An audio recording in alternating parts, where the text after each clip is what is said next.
Hello and welcome, guys. We continue our behavioral change training, and today we're going to talk about regression and basically falling behind.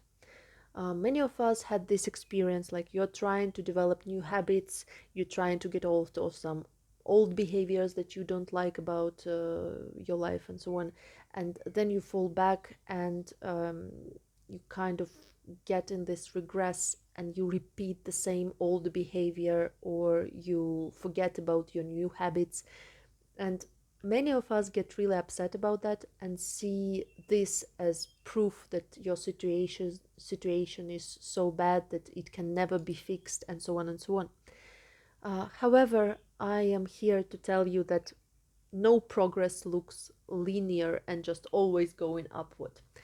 Most common way of progress is when you make 5 steps forwards, then 2 steps back, then 1 step forward, then 4 steps back, then again 10 steps forward, then 8 steps back, and so on. It's very, very common that you kind of go a little bit forward, backwards, forward, backwards, forward, backwards.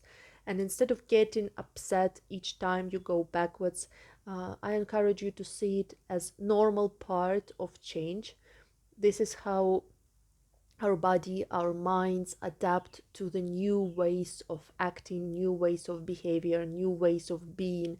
It kind of goes a bit up, forward and back, forward and back, forward and back. And this is completely, completely normal. Regression is normal when you get rid of any addiction. Regression and falling down is normal when you try to develop new habits, develop new skills, and so on and so on. So, first of all, it's completely normal and almost everybody goes through that. Secondly, when you have regression, it's important not to think in black and white perspective. Many people, they think that, oh, if I develop new habit, I have to always follow it. If I don't follow it always, then it doesn't matter, and I can as well just give up. Like this idea that I have to avoid all sugar and exercise every day, and then I will change my life. And if I already ate sugar today, then I'm not going to exercise because it's all ruined.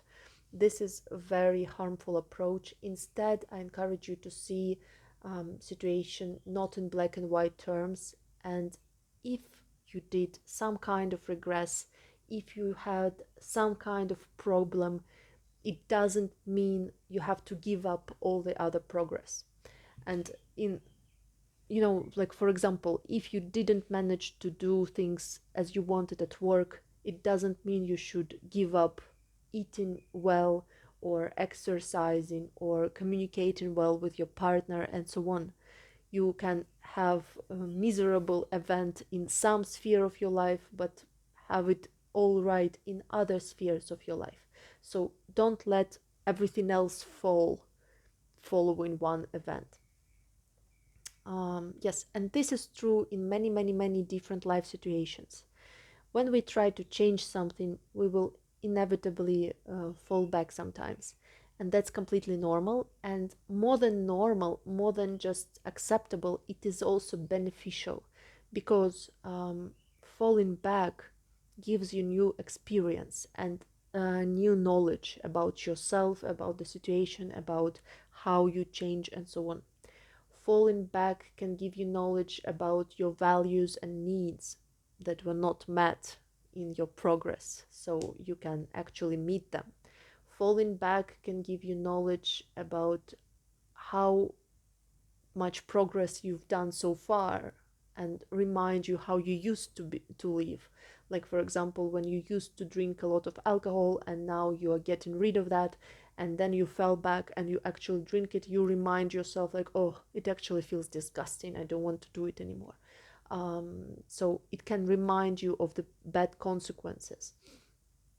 Falling back can also be wonderful opportunity to practice resilience and to practice your like anti-perfectionism, like telling yourself that yes, I fell back, and going up and getting up and continuing my way is this kind of new skill that I can practice, because it's impossible to never fall back. It's much more reasonable not to try to never fall back, but to practice falling back safely and then getting up as soon as you can. So falling back and reverting back and having some kind of misfortunes on your way of change is completely normal, and it is beneficial. It's an opportunity for you to react in a new way. It's an opportunity for you to um, learn new skill, and most importantly, skill of getting back up, getting back up. I also encourage you seeing your progress and regress not as something that means something about you or about your future, that you are horrible or that you do things wrong or something like that. Approach it as if you are a scientist and you're making different experiments. Like, you tried this kind of experiment, it didn't work completely. What else can you try? What other method you can try? Or maybe you as a scientist should accept that it's inevitable that you will fall back, so you need to learn how to fall safely and get up faster, and so on and so on. So approach it with curiosity, with open-mindedness. If you fall back to old behaviors, don't see it as something horrible, or don't see it as hopeless situation. On the contrary, it's new opportunity where you can develop new useful skills. This can be also wonderful source of information: what helps you achieve your goals, what doesn't, what is helping you move forward, and what is dragging you down, and so on. And if you don't criticize yourself, but instead look at this as experiment and write down all of your observations about it, you can actually design your process, your change, in such a way that is really beneficial for you and tailor-made for you personally, that is suitable for your brain, suitable for your body, and so on. So really essential to know, and it helps you to know your own particularities, let's say. Like, for example, for me, I get really bored if I follow the same routine every time. I really like freedom in choosing what I want to do today. So getting the same routine or the same habit and repeating it every single day is horribly boring for me, and I normally fall back after a week or two of such routine. So I was trying to fight it for some time in the past, but now I kind of accepted it, and I know that just same routine every day or same habit every day doesn't work for me. So instead, what I have a list of different projects I can work on, and my habit is not to do a particular project on that day, but my habit is to just look at the list of projects every day and decide what I want to do today. So I kind of combine that there is some level of improvisation, some level of freedom, and some level of habit. So you can use your experience of regression, of falling back, as valuable information of about what works for you and what doesn't. And instead of blaming yourself or criticizing yourself that you are not like other people or something like that, you can accept that each of us is different. Different methods work for different people, and if something doesn't work for you, you can adjust it, you can try out new things, and so on, and new methods, and so on.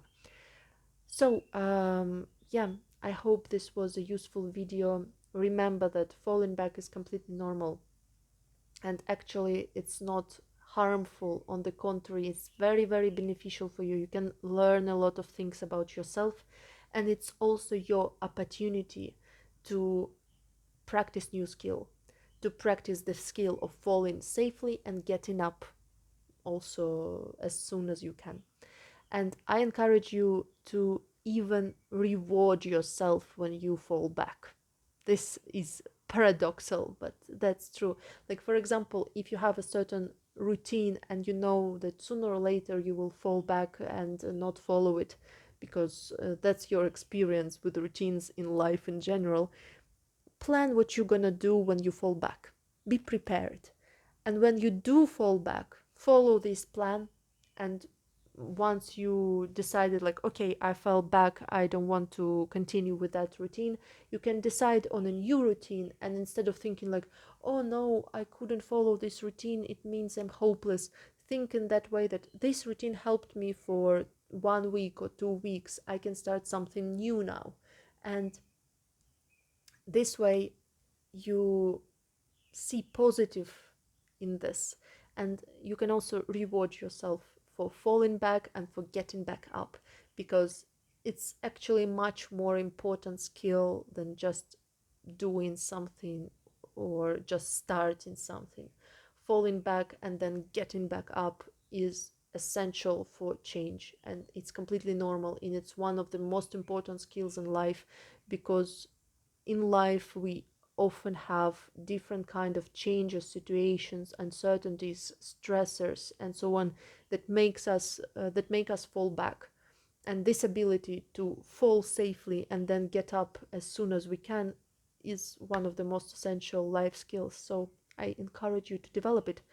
This is one of the most important behavioral skills, and I will see you in the future videos about behavioral change. Bye bye.